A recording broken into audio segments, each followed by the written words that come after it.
Now, for square and square roots, they're very interesting. Square of a number is basically a number multiplied by itself. For example, 2 times 2 is 4. So 4 is a square.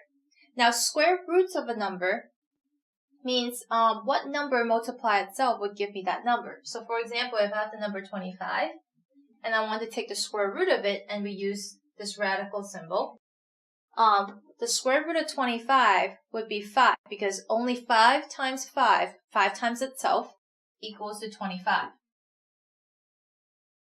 But however, every positive number has a positive and a negative root, because negative 5 times negative 5 can also give us 25, because negative times a negative is positive, and 5 times 5 is 25. So both a negative and a positive 5 would be a root of the number 25. Now, 4 and 25 are also considered as perfect squares. What our perfect squares are? Those are squares of counting numbers, the natural numbers. So for example, 1, 2, 3, 4, 5, those are counting numbers.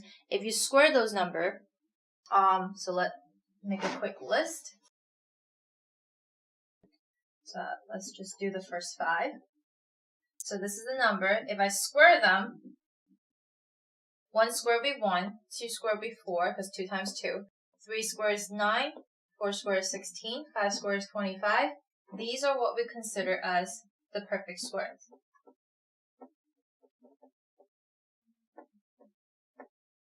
And it might be very useful for you to memorize, let's say, the first 12 or even the first 15 perfect square, so that it'll be easier for you to calculate some of these problems. So let's take a look at these two examples we have here. The first one asked us to find both perfect squares of 144. Remember, square roots can have a positive and a negative root for any positive number. So right now, what you should do in your head is, what number multiplied itself would give us 144? And if you're good with your multiplication table or perfect squares, we know that 12 times 12 is 144.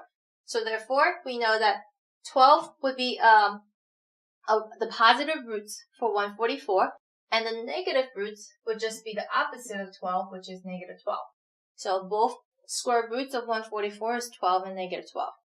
Now, for number 2, when we need to simplify this problem, the square root of 8 squared minus 5 squared plus 10, you just have to use order operation. So the first thing we're going to do is work inside the square root and see, by order operation, let's work with the squares first. 8 squared is 64, minus 5 squared is 25, plus 10, and then simply work from left to right.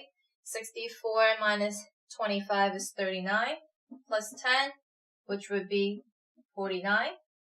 So the square root of 49. Now here is an interesting observation. As what we mentioned in number 1, square root of a number can be both positive and negative. However, when you're simplifying with the square roots, it is defined of taking just the positive option.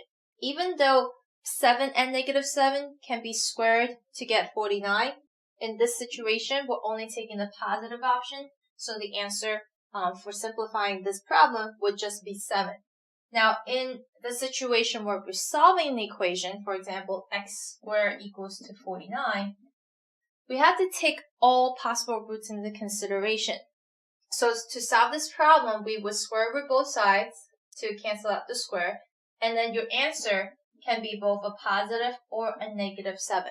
So when you're just simplifying, you're only taking the positive options. However, when you're solving an equation dealing with squares, you have to include all possible roots, both positive and negative.